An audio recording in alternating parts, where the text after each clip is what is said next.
Friends, welcome to my SY education formation channel में आपका स्वागत है। आज की अपडेट में पे कमीशन 8वें वेतन आयोग पर बड़ी खबर। क्या 48 लाख कर्मचारियों 65 लाख पेंशनरों को करना होगा इंतज़ार? तो ये एक ऐसा अपडेट है, वीडियो स्किप नहीं करें, लगातार अपडेट आप देखते रहिए। क्या है सच्चाई, लगातार बने रहें। चैनल पहली बार विजिट कर रहे हैं तो सब्सक्राइब कर लेना, बेल आइकन को प्रेस करना ताकि अगली वीडियो की नोटिफिकेशन ईजी से प्रोवाइड हो सके।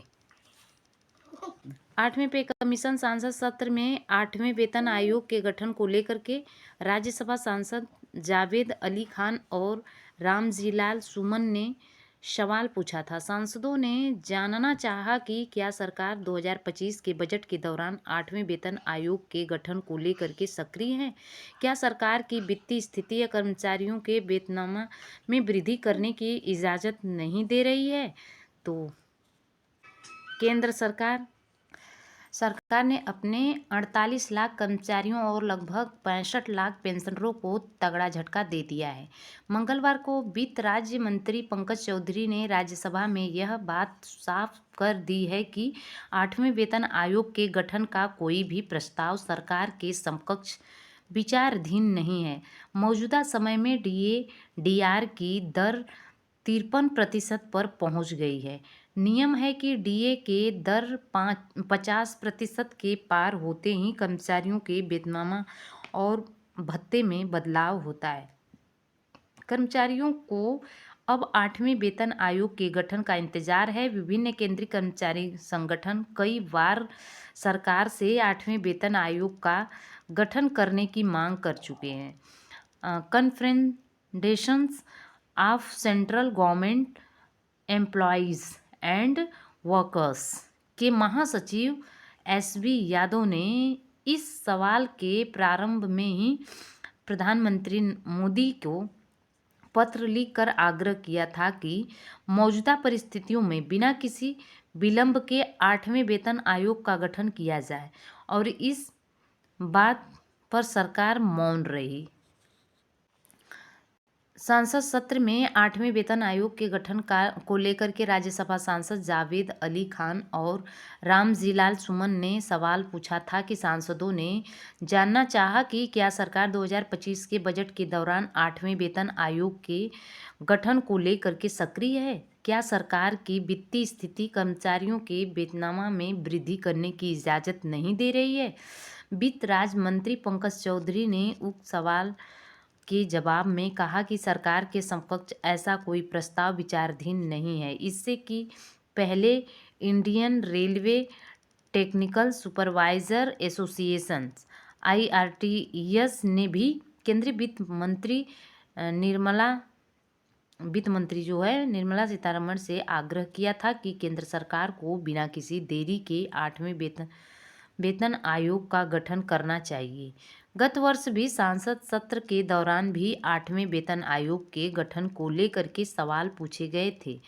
तब भी सरकार ने दो टूक जवाब दे दिया था कि 8वें वेतन आयोग के गठन का अभी कोई विचार नहीं है।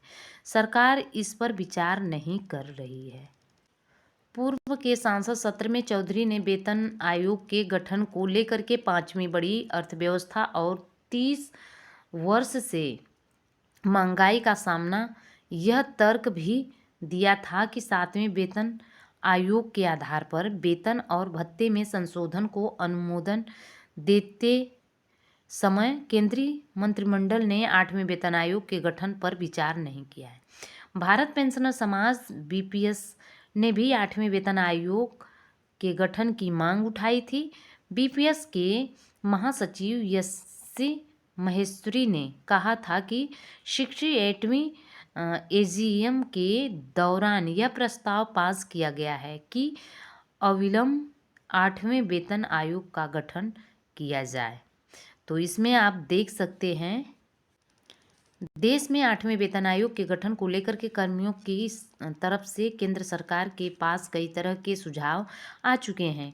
Indian railway technical supervisor association IRTS ने केंद्रीय वित्त मंत्री निर्मला सीतारमण को पूर्व वेतन आयोग द्वारा की गई सिफारिशों का हवाला देते हुए अविलंब 8वां वेतन आयोग गठित करने की मांग की थी। तीसरे, चौथे और 5वें सेंट्रल पे कमीशन पीसीसी ने केंद्र सरकार के कर्मचारियों के वेतन भत्ते और सेवा शर्तों की समय समय पर समीक्षा करने के लिए अस्थायी मिशनरी गठित करने की सिफारिश की है।